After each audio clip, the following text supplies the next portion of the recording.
The real estate closing took 3 hours. My parents sat across from me at the conference table, bewildered by the stacks of paperwork, while my attorney explained each document with practiced patience. This establishes the family trust, Margaret said, pointing to a particularly dense paragraph. The property is held in trust with your parents as primary beneficiaries. They have the exclusive right to occupy and use the property for their lifetimes. However, legal ownership remains with the trust, which your daughter controls as trustee. Dad squinted at the legal language. So we can live there, but we don't own it? You own the right to live there, Margaret clarified. Forever, with no rent, no mortgage, no property taxes. Those are all handled by the trust. But the actual deed stays in the trust's name, which protects the property from creditors, liens, or anyone trying to claim it from you. Mom looked at me with tears in her eyes. This is too much. $900,000. We can't accept this.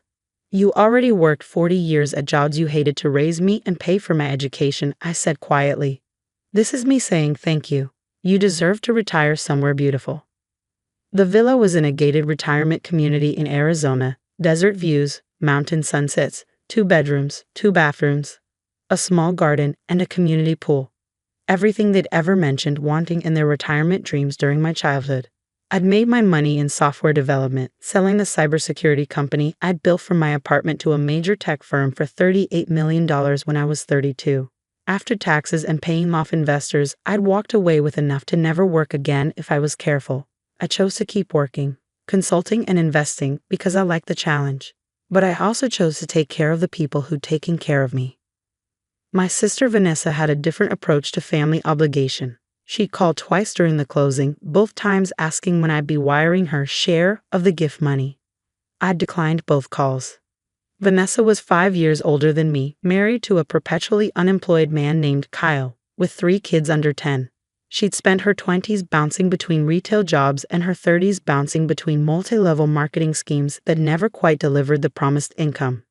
She viewed my success as a family asset that should be distributed equally, despite having contributed nothing to its creation. The housewarming party was scheduled for Saturday afternoon, 2 weeks after my parents moved in. I'd hired caterers, invited their friends from their old neighborhood, and arranged for a small band. My parents deserved a celebration.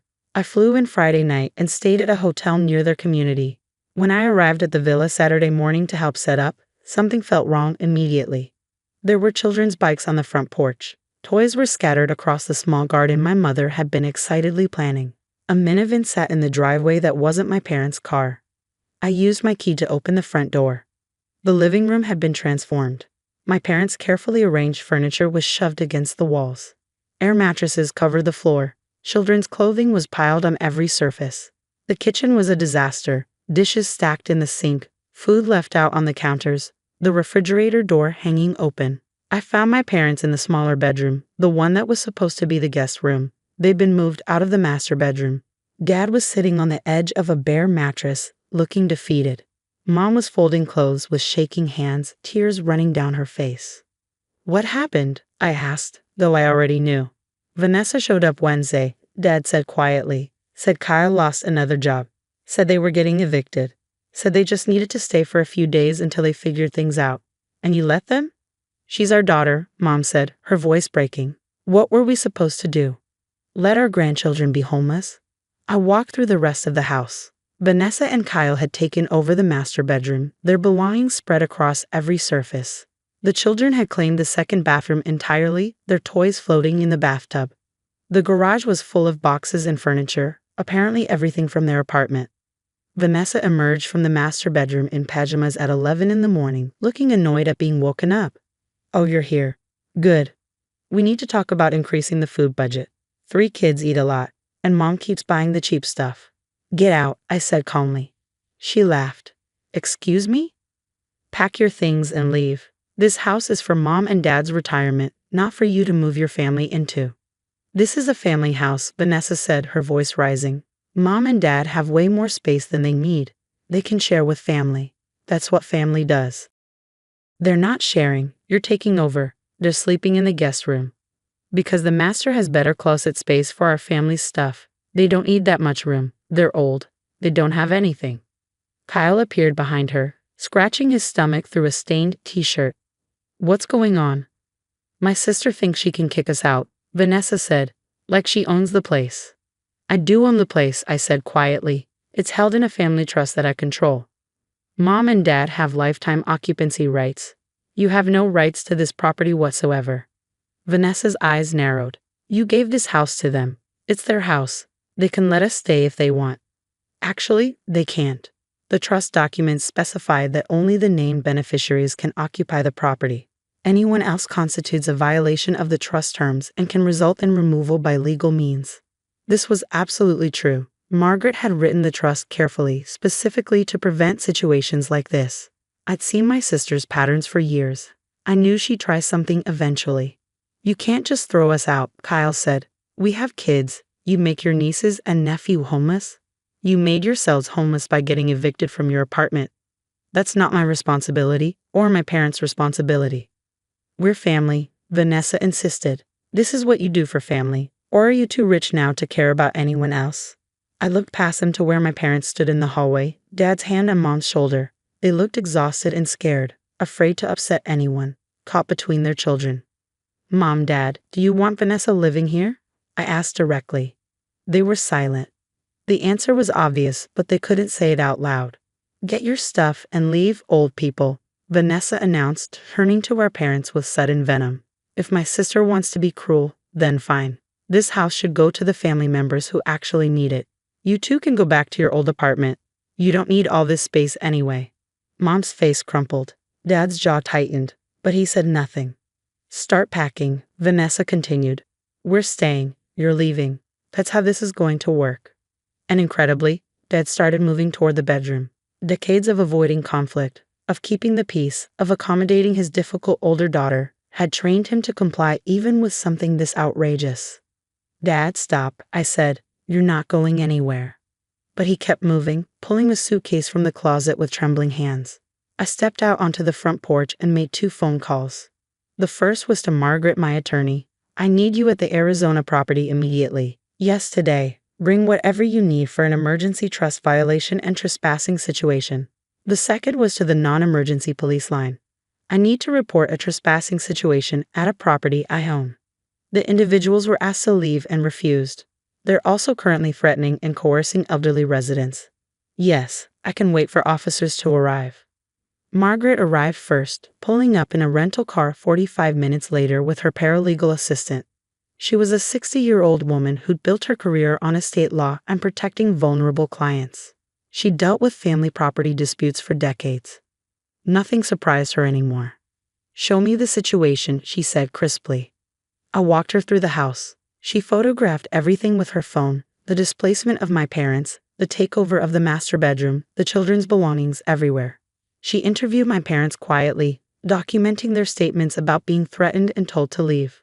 When the police arrived, 2 officers in their late 30s, Margaret met them at the door with printed copies of the trust documents, the deed, and her bar credentials. I'm the attorney who created this family trust, she explained. The property is held in trust for the benefit of these 2 individuals. She gestured to my parents. These other individuals, she said, pointing toward Vanessa's family, have no legal right to occupy the property.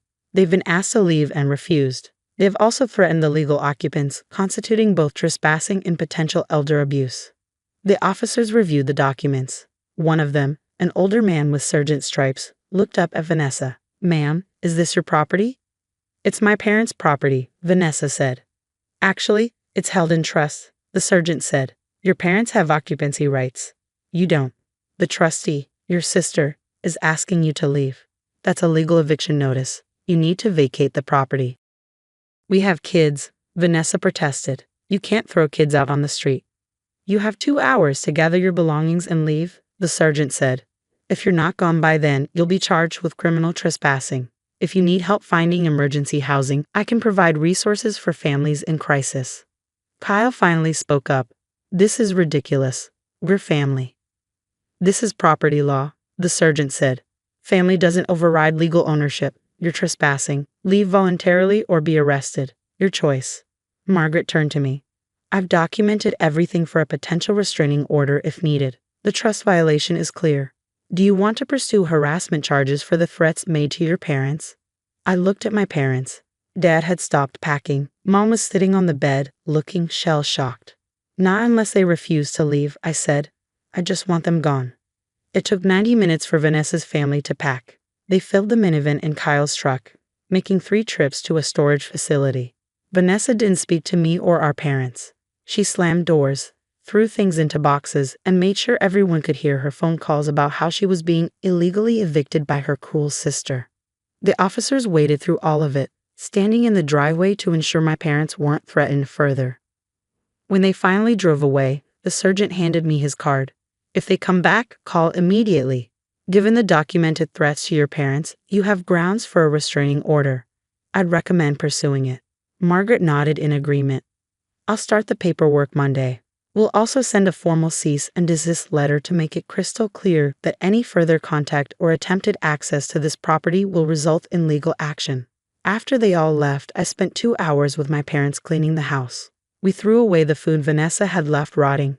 We stripped the beds and started laundry. We moved my parents' belongings back into the master bedroom where they belonged.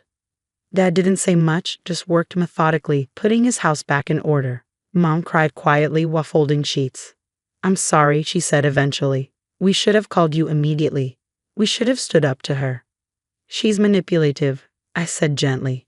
She knows exactly how to make you feel guilty. That's not your fault. She's going to hate us now, Mom said. She's going to keep the grandkids away. She's been using the grandkids as leverage for years, I said. Making you feel like you have to earn access to them by giving her money or doing what she wants.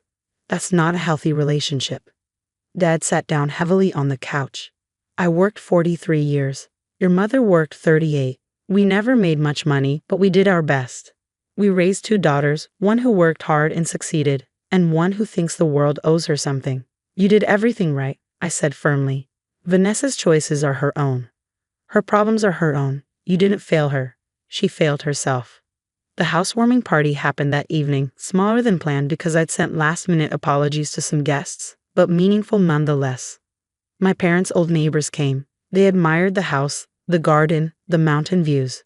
They toasted my parents' retirement and their well-deserved rest. Nobody mentioned Vanessa. My parents told people their daughter couldn't make it. I didn't correct them. Margaret pulled me aside before leaving. The restraining order will be filed Tuesday. I'm adding a clause to the trust that specifically names your sister as prohibited from the property. If your parents die, the property reverts to you entirely. Won't she contest it? Let her try. The trust is ironclad. The documentation from today proves why the restriction is necessary. Any judge will uphold it. I stayed in Arizona for 3 more days, making sure my parents settled back in, that they felt safe, that they understood the legal protections in place. I installed a security system with cameras at all entry points. I changed the locks and didn't give Vanessa a key. On my last morning there, Mom made breakfast while Dad read the newspaper on their patio. They looked peaceful. Older, tired from the stress, but peaceful. Thank you, Dad said when I came out with my coffee. For everything. The house. The protection. For standing up when we couldn't. That's what family does, I said. Real family, not the version Vanessa sells where everyone sacrifices for her benefit.